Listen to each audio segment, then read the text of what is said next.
Hate incident, race. Racist incidents take many forms but include verbal abuse, graffiti and damage to property, physical assault and threats of violence and intimidation, which has occurred or perceived to have occurred by reasons of race, colour, nationality or ethnic origin. My name is Priscilla Maramba, and I am here because I was invited by FIAC to come and give a contribution towards a film production that they're making on hate crime, because I've experienced it and my children have experienced it. And I'm also a person who's just interested in contributing to the society to make sure we have a society that we all want to live in. I thought that's a good opportunity for me to make my voice heard. I could start with myself, but really I didn't really have anything direct as far as someone talking to me in a way that would make me feel this person is committing hate crime. But I've had experiences, particularly when I was at college, of where other students, they made me feel that I was not wanted, I wasn't welcome because of the fact that I was of a different color. Actually, I was the only one who was black at the time, and the rest were white, and they were also young. They would deliberately walk away from me, and I would try to sit with them, and they would stand up straight away in their large numbers and leave me all by myself. And that was also happening even in the canteen. And I would go and sit with people, although they were not of my class. I would go and sit with them, and they all would just take their trays and go to another table. Now, that was very shocking, very terrifying. And although I was a person who was full of confidence and blending very well with other people, that kind of like knocked me off balance.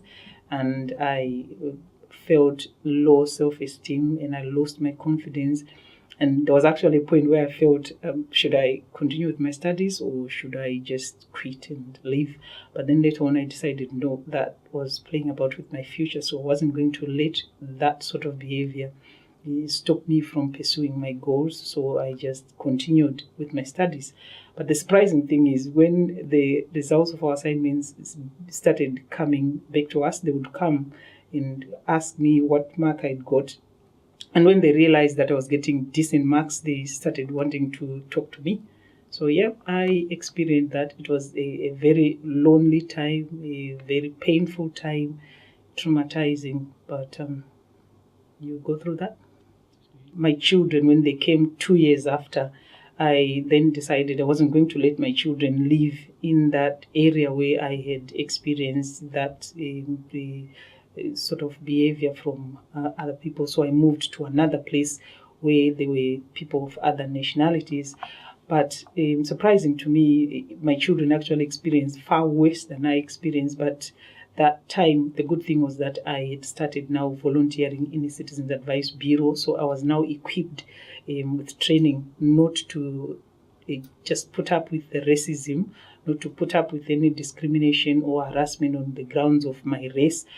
And also, I was also taught not to ignore it, which is what I thought was very important, but to actually challenge the people who were doing that and tell them that it was not right, it was unlawful, it was actually a crime. So when my children started experiencing that, I went to school and I spoke to the headmaster about the situation. So what would happen is some children would come to my daughter and they would say, why is it that your skin is dark? Is it because you don't bath well? Look at our skin, it's nice, it's white. And others would go and touch it and they would run to their friends to go and touch them, and the friends would run away because they were showing that I've touched something dirty. So I'm going to smear it on you. So those will be running away in order to keep themselves clean. And also they experience the isolation bit where no one would want to sit with them in the class. And when it was a group work, if my daughter had touched any book, no one would want to touch it because it was dirty. And they would say, go back to your country. They would say things like, you are a monkey. They said all sorts of things. But the surprising thing is it was not the white people who were doing that. That school was predominantly another race and few white people. although the white people also had a contribution, but the bulk of what they experienced in that place was from the people from another nationality, which I found very interesting because I thought people would experience only that from the white people. So after confronting the headmaster, he had to speak to the whole school about my children because they were the only children of a different race at that school. And then we moved to yet another place where I think this place is going to be better. And when we moved to that new place, my children continued to experience that. But I think because that's what transpired when I asked them why they didn't tell me. They said because we know if you speak to them, it actually gets worse. But I have always told them that speak about it, that the only way to challenge the racists is to confront them and to report them so that the matter will be dealt with. So what happened eventually is I just found one day when I came from work, my daughter came from school and she was crying. She was in such a miserable state and she was holding her shoes in her hands. And I asked her what was the problem and she said there was this group of young people at school who were 2 years junior who had been taunting her for more than a year at school, and they would call her names, they would pick up leaves and they would say, "You monkey, here is your food, eat the leaves," and they would repeat the same things, "Go back to your country." And some would come and touch her hair. And they would say, "Oh, what's the matter with your hair? Why is it like that?" It came to a point whereby my daughter didn't want to move about with her hair uncovered. She started putting on a bandana, something which she never used to do, but she never told me that's what was happening. I learned it that particular day when she came home miserable. And she said that day what pushed matters to a head was it was the time of snow, so they would wait until they're out of the school grounds and then they would make snowballs and they would attack it with the snowballs. So that particular day, she said the attack was so vicious that her feet were swollen and she had to walk with the shoes in her hands.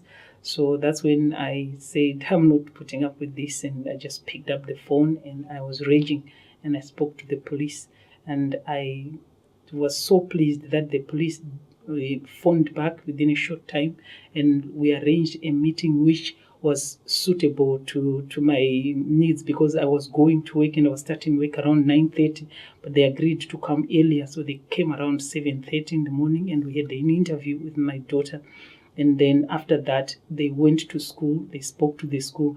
So my daughter reported back that the school had spoken to the boys concerned and the police had been to school as well.